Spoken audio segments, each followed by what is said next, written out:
না, এটা অবশ্যই উচিত না। কারণ পার্টিকুলার আমার কাছে মনে হয় যে কারো যদি রাজনীতিক একটা বড় জায়গা। তো রাজনৈতিক জায়গা থেকে মাঠে আবার ওই পরিমাণ আপনার এফোর্ট দেয়া আমার কাছে মনে হয় না এটা খুব ইজি জিনিস। তো কারো যদি এরকম হয় সে খেলা রিটায়ার্ড করে যে রাজনীতি করুক, দ্যাটস ফেয়ার এনাফ। বাট অবশ্যই খেলা চলাকালীন অবস্থায় আমার কাছে মনে হয় যে কিছু জিনিস প্রোটোকল অবশ্যই থাকা উচিত। না, এটা তো আমাদের কালচার তো এরকম স্ট্রং না। যার কারণে আপনার একটা প্লেয়ার কোন জায়গায় ব্যাটিং করতেছে, কোন সিচুয়েশনে ব্যাটিং করতেছে। অবশ্যই আমি খারাপ খেলে অনেকবার বাদ পড়ছি, ভালো খেলেও বাদ পড়ছি, ওডিআইতে ভালো খেলেও বাদ পড়ছি। এইগুলো নিয়ে আমার কোশ্চেন নাই। এটা হয়তো বা টিমের ডিসিশন মেকিং অনেক কিছুর কারণে অনেক কিছু আসতে পারে। বাট ইভেনচুয়ালি আমাদের কালচার তো এইভাবে আমরা ফলো করি যে আজকে প্রেস বক্সে এটা নিয়ে কথা হচ্ছে, এই প্লেয়ারের নিয়ে কথা বলতেছে। পার্টিকুলার আপনি একটা প্লেয়ার, আমাদের হয়তো অ্যাবিলিটি কম থাকতে পারে। বাট আমরা কিন্তু 100% চেষ্টা করি মাঠে। কোনো সময় হয়, কোনো সময় হয় না। এটা স্বাভাবিক। তো আজকে হলো না, আমি আজকে একটা ক্যাচ মিস করলাম, তার মানে আমার নিয়ে কথা হচ্ছে। ওইখান থেকে অনেকে বাদ পড়ে যাওয়ার একটা সম্ভাবনা থাকে। এই জিনিসটা আমিও শুনছি। না, অবশ্যই আমি ফাহিম স্যারের মতো মানুষ যারা আছে তারা তো ক্রিকেট ভালোবাসে এবং আমার কাছে মনে হয় যে এরকম মানুষই আসা উচিত যাদের নিয়ে কোনো আপনার কমপ্লেন নাই বা কোনো বিতর্ক নাই।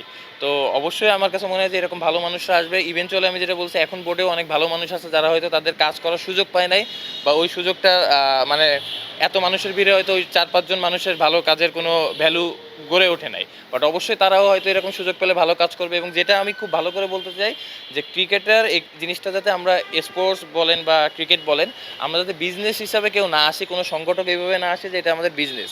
বিজনেস করার অনেক সেক্টর আছে।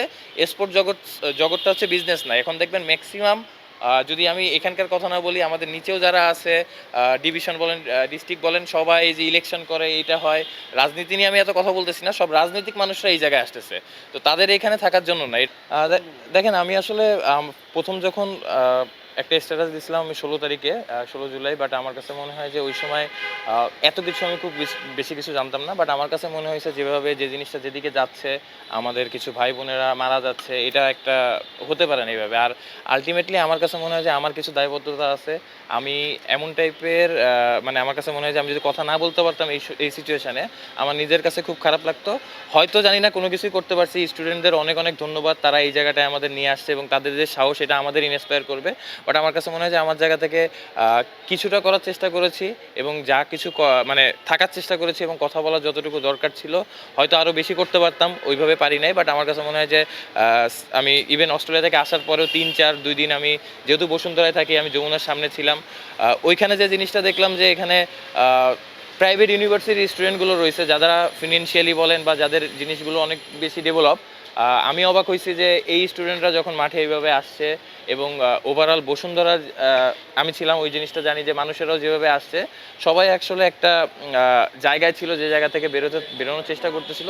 কিছু জিনিস হয়তো আমি রাজনীতিকে এত ভালো মতো বুঝি না বা বুঝতেও চাই না।